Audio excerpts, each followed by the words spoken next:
Ko, ako'y kaawaan, inaapi akong tunay ng aking mga kalabang sa aking sumasalakay sa maghapong walang humpay. Sa ngalan ng Ama at ng Anak at ng Espiritu Santo. Amen. Ang pagpapala ng ating Panginoong Hesukristo, ang pag-ibig ng Diyos Ama, at ang pakikipagkaisa ng Espiritu Santo naway sumainyong lahat. At sumaiyo rin. Mga kapatid, tinipon tayo bilang mga kaanib na angkan ng Diyos, kaya dumulog tayo sa maawaing Panginoong nagpapatawad ng lubos. Sinugong tagapagpagaling sa mga nagsisisi, Panginoon, kaawaan mo kami. Panginoon, kaawaan mo kami. Dumating na tagapaganyayang mga makasalanay magsisi, Kristo, kaawaan mo kami. Kristo, kaawaan mo kami. Nakaluklok ka sa kanan ng Diyos Ama para ipamagitan kami. Panginoon, kaawaan mo kami. Panginoon, kaawaan mo kami.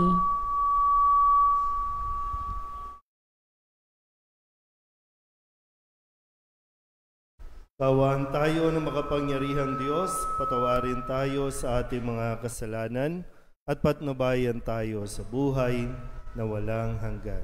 Amen. Manalangin tayo.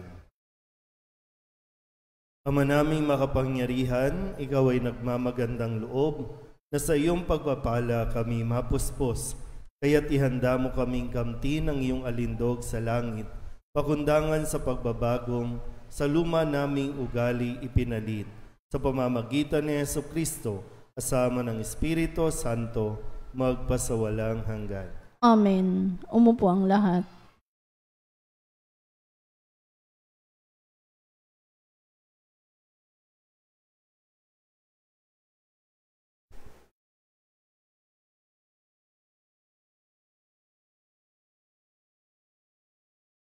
Pagbasa mula sa aklat ni Propeta Daniel. Noong mga araw na iyon, ang mga tao ay nagkaisang parusahan ng kamatayan, si Susana. Dahil dito, malakas at umiyak na sinabi ni Susana, Diyos na walang hanggan, nalalaman mo po ang lahat ng lihim at nakikita ang lahat ng bagay bago pa mangyari. Alam mo pong walang katotohanan ang ibinibintang nila sa akin. Hindi ko ginagawa kailanman ang ipinararatang nila sa akin. Bakit ako kailangang mamatay? Dininig ng Diyos ang kanyang dalangin. Nang si Susana ay dinadala na sa pagpapatayan sa kanya, isang binatang nagngangalang Daniel, ang malakas na tumutol. Ayoko mapabilang sa magbububo ng dugo ng babaeng ito, sabi niya. Tinanong siya ng mga tao, ano ang ibig mo sabihin, binata? Lumapit sa unahan ng binata at nagpatuloy ng pagsasalita. Mga Israelita, hangal ba kayo at hinatulan ninyo ang babaeng ito na hindi muna sinisiyasat at maingat na sinasaliksik ang katotohanan? Kailangang ulitin ang paglilitis. Walang katotohanan ng katibayang inilahad ng dalawang iyan. Nagdudumaling bumalik ang mga tao. Sinabi ng mga pinuno, Daniel, yamang binigyan ka ng Diyos ng karunungan gaya ng isang matanda. Halika at sumama ka sa amin sa paghatol sa usaping ito. Pagkatapos, nagsalita si Daniel, paglayuin ninyo ang dalawang hukom at magkahiwalay ko silang sisiya sa atin. Nang mapaglayo na sila, tinawag ni Daniel ang isa at sinabi, matandang walang pinagkantandaan, inilalantad ka na ng maraming kasalanan ginawa mo. Hindi makatarungan ang mga hatol na ginagawad mo. Pinarurusahan mo ang walang kasalanan at pinalalaya ang talagang nagkasala. Di ba sinabi ng Diyos, huwag ninyong parurusahan ng kamatayan ang walang sala. Kung talagang nakita mo ang pinararatang mo sa babaeng ito, sabihin mo sa amin, sa ilalim ng anong puno sila nagtatalik na matutop ninyo? Sinagot siya, sa ilalim ng punong hati. Sinabi ni Daniel, gayon, buhay mo ang kapalit ng iyong sagot, pagkat binigay ka ng Diyos sa kanyang anghel ang parusa mo at hahatiin ka sa dalawa. Inilayo siya roon at ipinatawag ang kanyang kasama. Paglapit nito, sinabi ni Daniel, ikaw naman, anak ni Kanaan, hindi ka tunay na Hudyo. Binihag ng alindog ng babae ang iyong isip at inalipin ng kahalayan ang iyong puso. Alam na namin ngayon ang ginagawa mo sa kababayan ng Israel. Tinatakot mo sila para pagbigyan ang iyong kahalayan. Subalit, narito ang isang babae ng Huda na hindi natakot sa iyong kaimbihan. Sabihin mo, sa ilalim ng anong puno ninyo nakita ang inyong pinagbibintangan? At sumagot ang matanda, sa ilalim ng punong putol. Gayon, pakli naman ni Daniel, buhay mo ang katumbas ng kasinungalingan ito, pagkat naghihintay na ang anghel ng Diyos upang putulin ka sa pamamagitan ng tabak. Dahil dito, nagsigawan sa tuwa ang lahat ng nakasaksi at nagpuri sila sa Diyos sapagkat iniligtas niya ang mga nagtitiwala sa Kanya. Binalingan nila ang dalawang hukom matapos patunayan ni Daniel na sila'y nagsisinungaling at nanumpa ng di totoo. Hinatulan silang mamatay.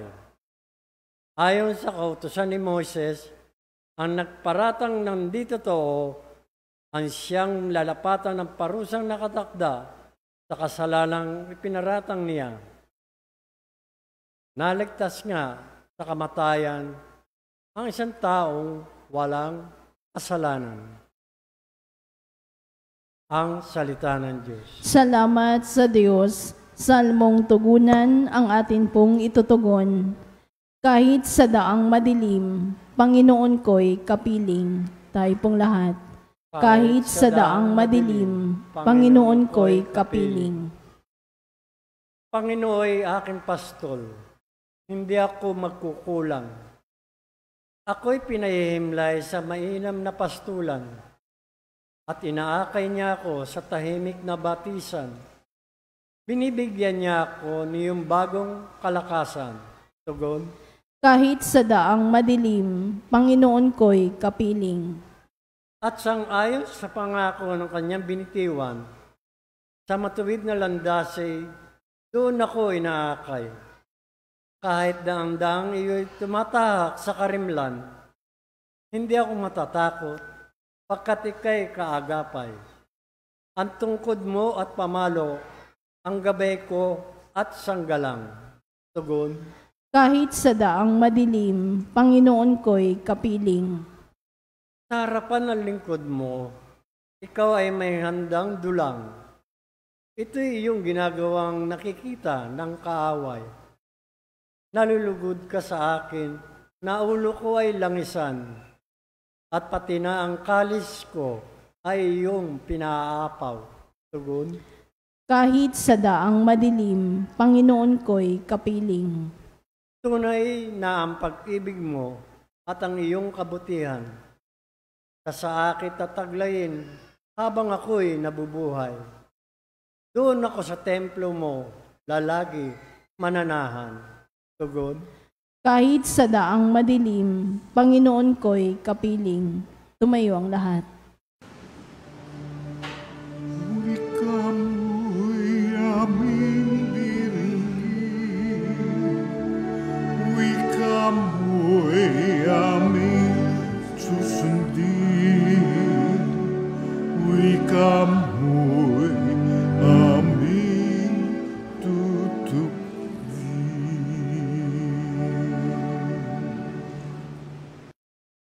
Sumainyo ang Panginoon. At sumaiyo rin. Ang mabuting balita ng Panginoon ayon kay San Juan. Papuri sa iyo, Panginoon.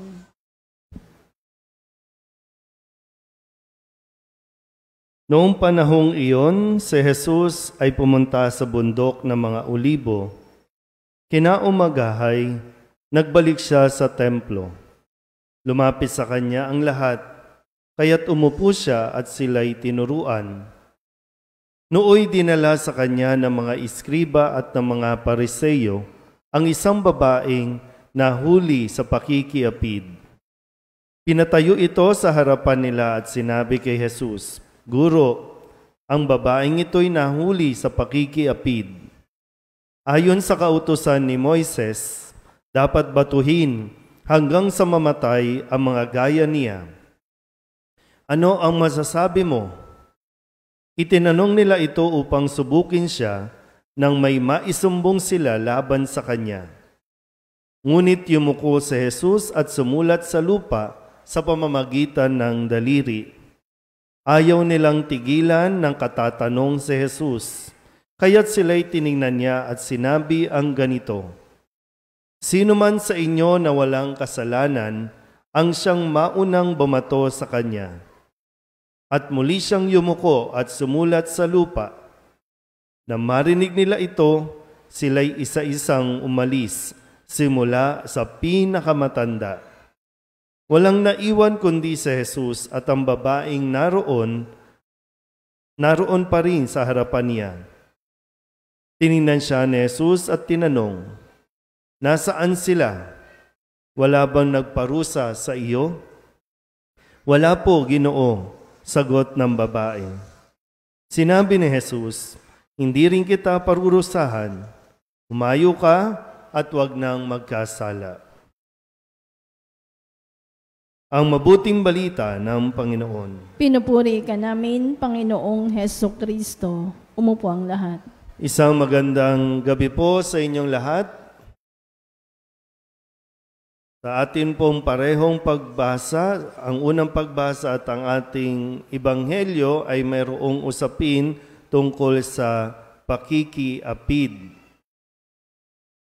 Parehong mayroong kwento na ang babae ay hinahatulan base sa sumbong ng mga hukom na nakita raw nila ang babaeng ito ay nakiapid o nakikiapid o nakikipagtalik sa isang lalaki, pero napatunayan na ito ay pawang kasinungalingan.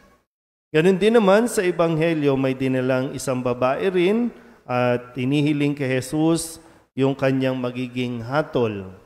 Pero hindi siya pinatawan ng anumang kaparusahan o hatol ni Jesus.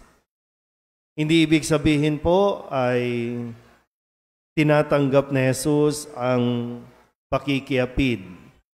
Ang pakikiapid po, ulitin ko para at least sa kaalaman ng mga kabataan, ang pakikiapid ay kasalanang mortal. Pag sinabing pakikiapid, isa sa inyo o pareho kayo ay mayroon ng asawa at nakikipagtalik kayo sa ibang tao. Pwedeng walang asawa, pwedeng may asawa rin. Basta't ikaw ay may asawa na at ikaw ay nakipagtalik pa sa iba, yan ay kasalanang pangangalunya o pakikiapid. Mortal sin na tinatawag dahil yan ay isa sa mga 10 utos na ipinagbabawal, no? O kaya mahigpit na ibinibigay sa Diyos. No? Ngayon, marahil po ay totoong, yung sa unang pagbasa, hindi totoong nakiapid yung babae. Sa Ebanghelyo, marahil totoong nakiapid yung babae. Pero minsan, no, sabi nga natin, ang hustisya dapat ay para sa lahat. Ipinapataw ito para sa lahat. Pero nung pag binabasa ko po ito, bakit puro babae lang yung nahahatulan? Nasaan yung lalaki? Babae lang ba? Kasi nga, no, dati rin sa kultura, ang tingin nila sa babae ay mababang uri. Kaya laging inaapi o kabilang sa mga inaampi ang mga kababaihan. Okay, balik ko po ulit. Hindi po inaalis ni Jesus yung kasalanan ng babae. Marahil, totoong nakiapid. Pero deserve ng bawat isa ang pagpapatawad. Yung mismong tagapaghatol, hindi humatol. Kasi mahirap po, no? Yung maiwan na lang tayo na kung sino ang gusto nating hatulan, yun lang ang mapaparusahan. At yung mga pwedeng makalusot, ay pwedeng makalusot.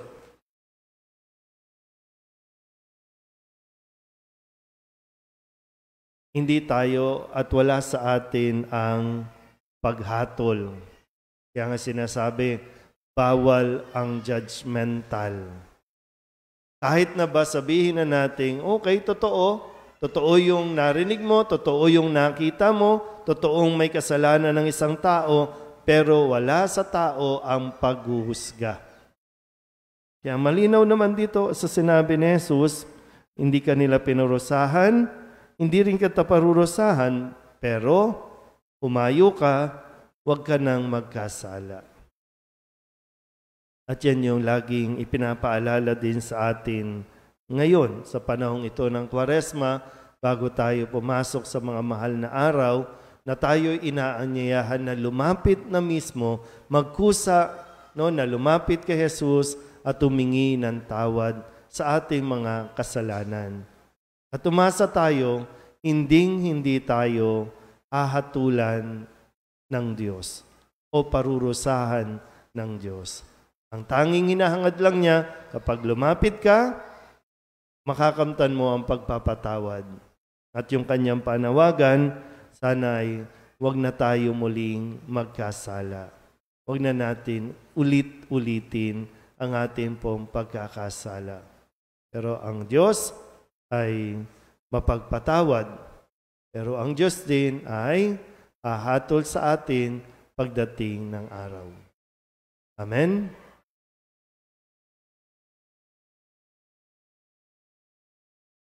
Naalaala natin ang paghahabag ni Jesus sa babaeng nakikiapid. Tumawag tayo sa Kanya sa ating panalangin. Nakatitiyak na tayo rin ay Kanyang kahahabagan. Ang ating pong itutugon, Panginoon, nagtitiwala kami sa iyo. Panginoon, nagtitiwala kami sa iyo.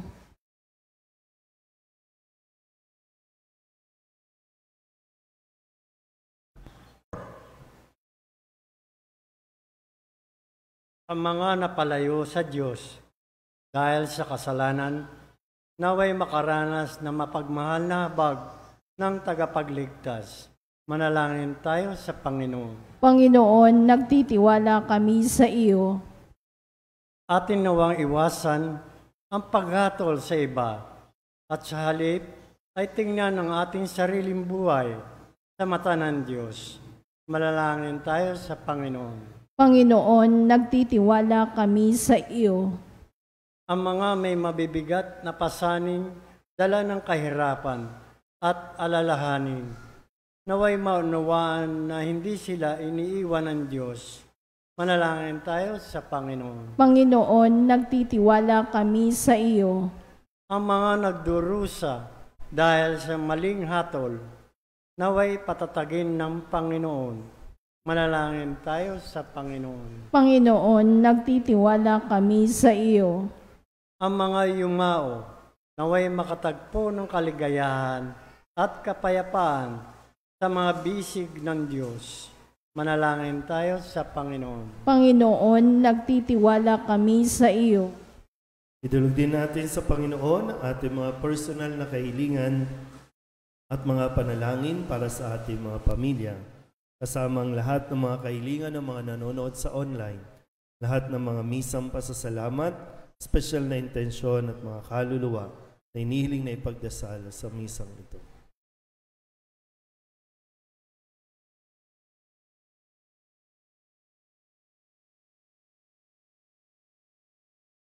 Ang lahat ng ito inihiling namin sa ngalan ni Kristo, aming Panginoon. Amen. Umupo ang lahat.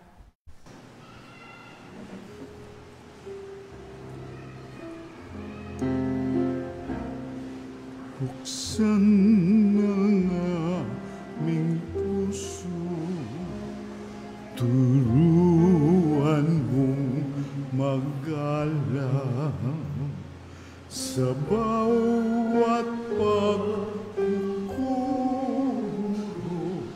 lahat ay makayakan.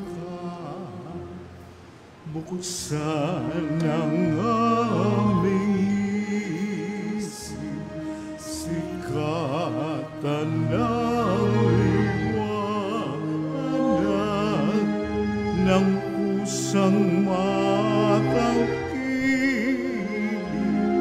tungkuling na banal. Buksan ang aming palad, sarili maialay, tulungan mong ihanap kami ng bagong malay. Manalangin kayo mga kapatid upang paghahain natin ay kalugdan ng Diyos Amang makapangyarihan. Tanggapin nawa ng Panginoon itong paghahain sa iyong mga kamay, sa kapurihan niya at karangalan sa ating kapakinabangan at sa buong sambayanan niyang banal. Ama naming lumikha, kaming nagaganap sa banal na paghahain ay buong galak nawang makaharap na may kadalisayang angkin upang ang bunga ng aming pagtitiis ay maipamalas namin sa pamamagitan ni Jesucristo kasama ng Espiritu Santo magpasawalang hanggan. Amen. Sumainyo ang Panginoon. At sumayo rin. Itaas sa Diyos ang inyong puso at diwa. Itinaas na namin sa Panginoon. Pasalamatan natin ang Panginoong ating Diyos. Marapat na siya ay pasalamatan. Ama naming makapangyarihan, tunay nga marapat na ikaw ay aming pasalamatan sa pamamagitan ni Jesucristo na aming Panginoon. Sa aming kusang pagtitiis ng hirap, tinutulungan mo ang aming maitumpak ang kinamiyas ng pagsalungat sa pananagutang iyong iniatas. Sa aming pagtulad sa anak mong mahal na nagpakasakit para sa tanan, ang pagsisikap namin iyong kinalulugdan at ang pagpapakabuti namin iyong ikinararangal. Kaya kaysa ng mga anghel nagsisiawit ng papuri sa iyo, nang walang humpay sa kalangitan, kami nagbubunyi sa iyong kadakilaan. Santo, Santo, Santo, Panginoong Diyos na makapangyarihan, napupuno ang langit at lupa ng kalwalhatian mo. Hosana sa kaitaasan, pinagpala ang naparirito sa ngalan ng Panginoon. Hosana sa kaitaasan. Ama naming banal, ikaw ang bukal ng tanang kabanalan, kaya't sa pamamagitan ng iyong Espiritu, gawin mong banal ang kaloob na ito upang para sa aming maging katawan at dugo ng aming Panginoong Jesucristo. Bago niya pinagtiis ang kusang loob na maging handog, hinawakan niya ang tinapay, inasalamatan kaniya, pinaghati-hati niya iyon, iniabot sa kanyang mga alagad at sinabi, tanggapin ninyong lahat ito at kanin, ito ang aking katawan na ihahandog para sa inyo.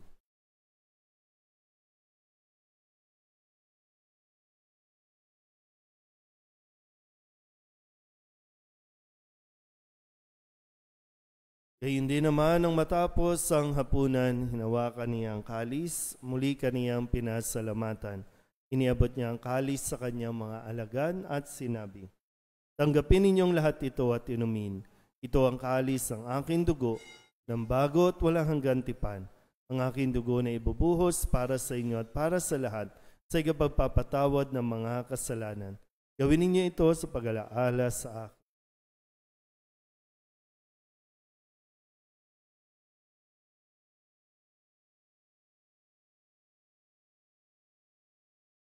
Pagbunyi natin ang misteryo ng pananampalataya. Si Kristo'y namatay, si Kristo'y nabuhay, si Kristo'y babalik sa wakas ng panahon. Ama, ginagawa namin ngayon ang pag-alaala sa pagkamatay at muling pagkabuhay ng iyong anak, kaya't iniaalay namin sa iyo ang tinapay na nagbibigay buhay at ang kalis na nagkakaloob ng kaligtasan.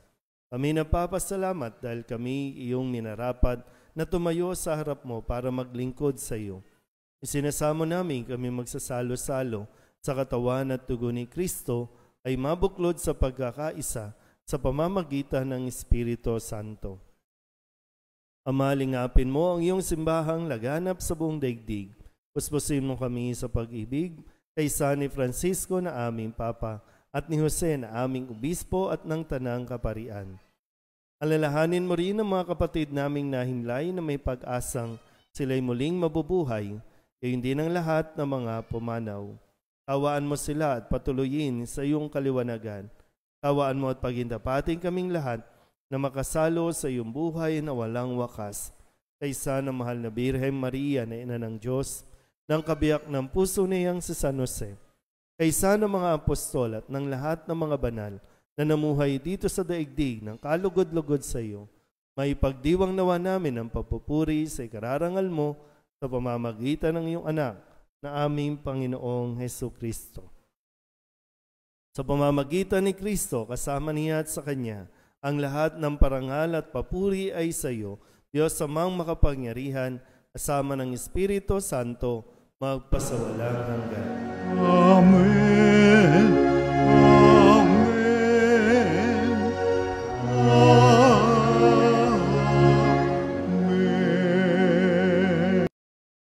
Buong kababaang loob tayong tumawag sa ating Panginoon ng Ama namin.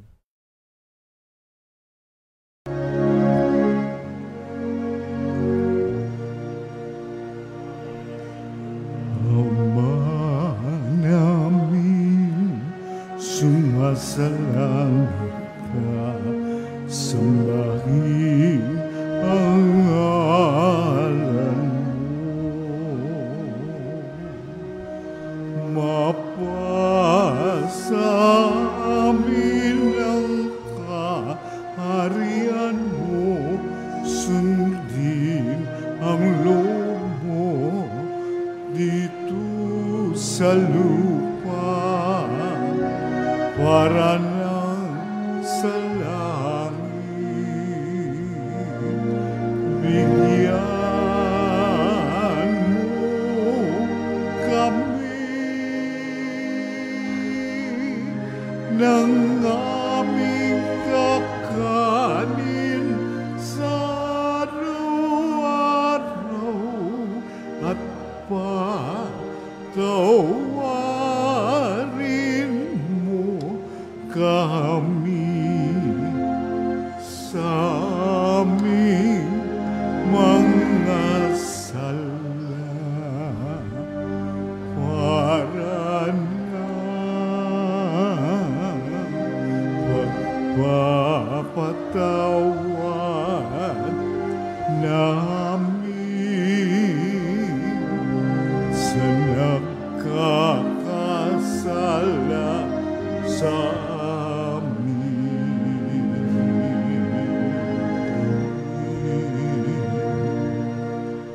At huwag mo kaming ipahintulot sa tukso at diadya mo kami sa lahat ng masama.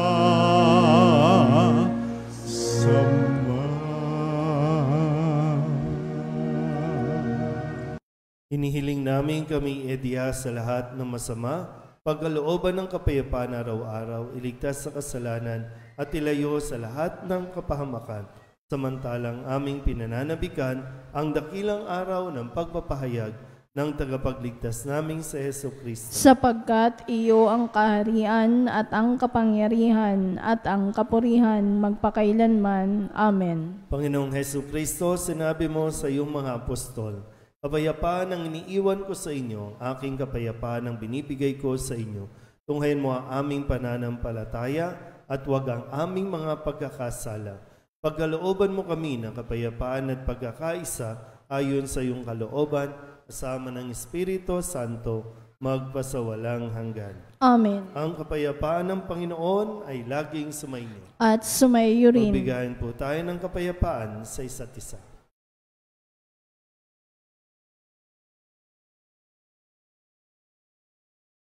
Kordero ng Diyos na nag-aalis ng mga kasalanan ng sanlibutan, maawa ka sa amin.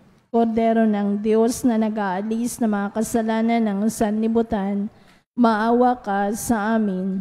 Kordero ng Diyos na nag-aalis ng mga kasalanan ng sanlibutan, ipagkaloob mo sa amin ang kapayapaan.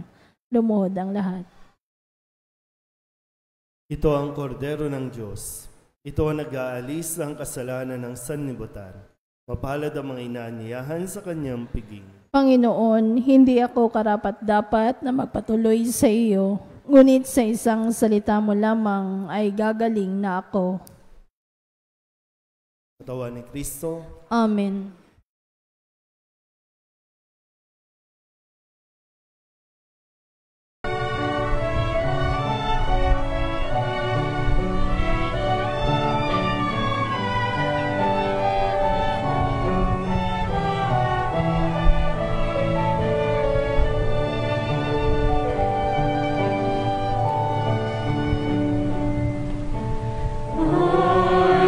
Listen to the Lord, will listen to the voice of His people, serve them with all my heart. I will listen to His words and call upon the Lord for His people to live in faith and truth and in love.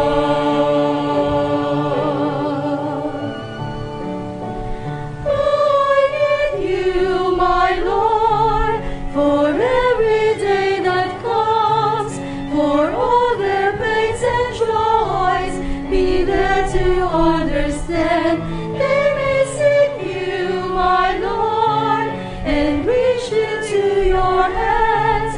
May you comfort their sorrows and heal their wounded hearts. I will listen to the Lord, will listen to the voice of His people, serve them with all my heart.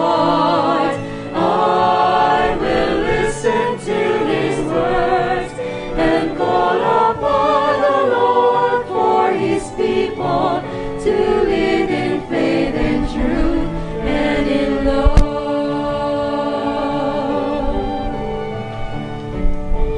I commend you, my Lord, show them your truth and love. When darkness overs them, your light shines from above. I will be there, my Lord, to lead at your command. Together at one table, feed them the bread of love. I will listen to the Lord, will listen to the voice of His people, serve them with all my heart.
tayo.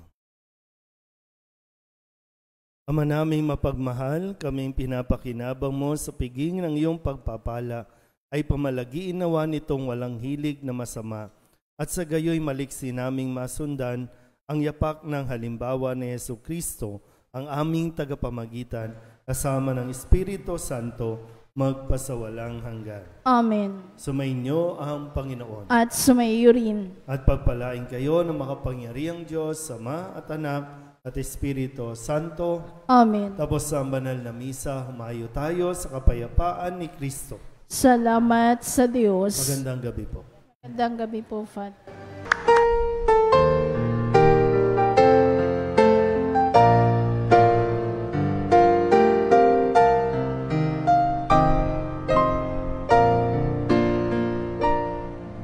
Nuestro Padre Jesús Nazareno, sinasamba ka namin, pinipintuho ka namin, aral mo ang aming buhay at kaligtasan. Nuestro Padre Jesús Nazareno, iligtas mo kami sa kamatayan, ang krus mong pinamatayan ay sagisag ng aming kaligtasan. Nuestro Padre Jesus Nazareno, dinarangal ka namin. Nuestro Padre Jesus Nazareno, minulwalhati ka namin. Nuestro Padre Jesus Nazareno, dinarangal ka namin. Nuestro Padre Jesus Nazareno, minulwalhati ka namin.